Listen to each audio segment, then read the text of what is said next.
ये आकाशवाणी जयपुर अजमेर है। अब आप रितिका गुप्ता से अजमेर जिले की चिट्ठी सुनिए। इसके लेखक हैं ओम माथुर। जिले में विधानसभा चुनावों को लेकर गतिविधियां और तेज हो गई हैं। भारतीय जनता पार्टी और कांग्रेस पार्टी ने जिले के 8 विधानसभा क्षेत्रों में से कुछ में अपने प्रत्याशियों की घोषणा कर दी है।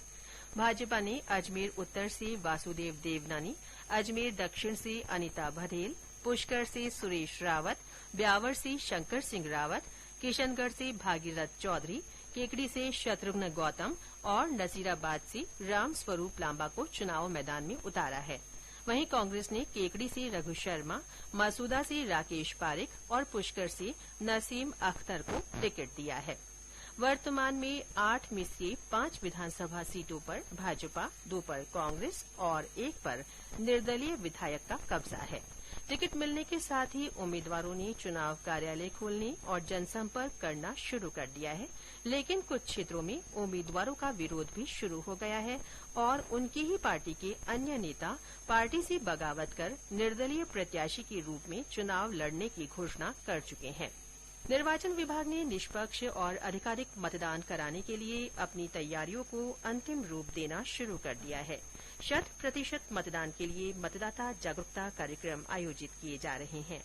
स्वीप गतिविधियों के तहत चौपाल लगाकर विभिन्न स्थानों पर मानव श्रृंखलाएं बनाकर वोटिंग वॉल पर हस्ताक्षर अभियान तथा नुक्कड़ नाटक और अन्य प्रतियोगिताओं के जरिए मतदाताओं को वोट डालने के लिए प्रेरित किया जा रहा है।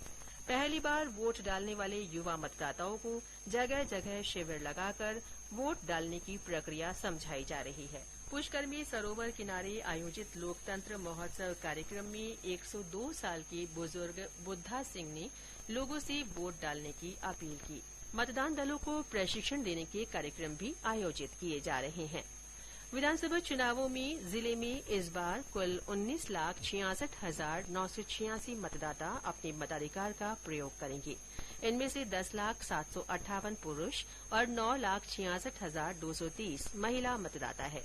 सबसे ज्यादा मतदाता किशनगढ़ विधानसभा क्षेत्र में और सबसे कम अजमेर उत्तर विधानसभा क्षेत्र में है। मतदान के लिए जिले में 1,937 मतदान केन्द्र बनाए गए हैं। जिले में इस बार 77,649 युवा मतदाता पहली बार अपने मताधिकार का प्रयोग करेंगे। चुनावों में सुरक्षा व्यवस्था के लिए पुलिस के साथ ही अर्धसैनिक बलों की 8 टुकड़ियों को भी अजमेर में तैनात किया गया है, जो विधानसभा क्षेत्रों में फ्लैग मार्च कर रही है। लाइसेंस हथियारों को भी जमा किया जा रहा है। आदर्श आचार संहिता की पालना के तहत की जा रही नाकेबंदी में अब तक वाहनों की तलाशी में पुलिस करीब 3 करोड़ रुपए की नकदी और 1 किलो से ज्यादा सोना जब्त कर चुकी है। निर्वाचन विभाग के सी विजिल ऐप पर आचार संहिता उल्लंघन की अब तक करीब 400 शिकायतें दर्ज हुई हैं। इनमें से 300 से ज्यादा शिकायतें फर्जी पाई गईं, जबकि शेष शिकायतों का निपटारा कर दिया गया। बच्चों में रोग प्रतिरोधक क्षमता बढ़ाने और रतौंधी सहित आंखों की अन्य बीमारियों से बचाव के लिए जिले में विटामिन ए की खुराक पिलाने का 1 महीने का विशेष अभियान आयोजित किया जा रहा है। इस दौरान जिले में 9 महीने से 5 साल तक की उम्र के लगभग 3 लाख बच्चों को खुराक दी जाएगी। बीते महीने जिले में कई धार्मिक आयोजनों के चलते माहौल भक्तिमय बना रहा। नवरात्र के अवसर पर शहर के प्रमुख चामुंडा माता, नौसर माता, मेहंदी खोला माता और अम्बे माता मंदिरों सहित अन्य सभी देवी मंदिरों में विशेष अनुष्ठान और कार्यक्रम आयोजित किए गए। इस मौके पर कई सार्वजनिक स्थानों पर मां दुर्गा की प्रतिमाओं की स्थापना की गई, जहां गरबा और डांडिया के कार्यक्रम रखे गए।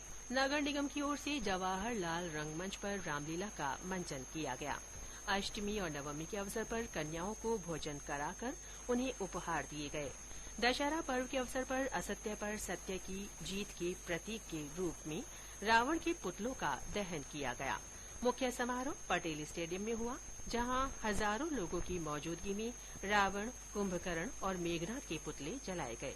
इससे पहले शहर के प्रमुख मार्गों से होते हुए भगवान राम की शोभा यात्रा स्टेडियम पहुंची।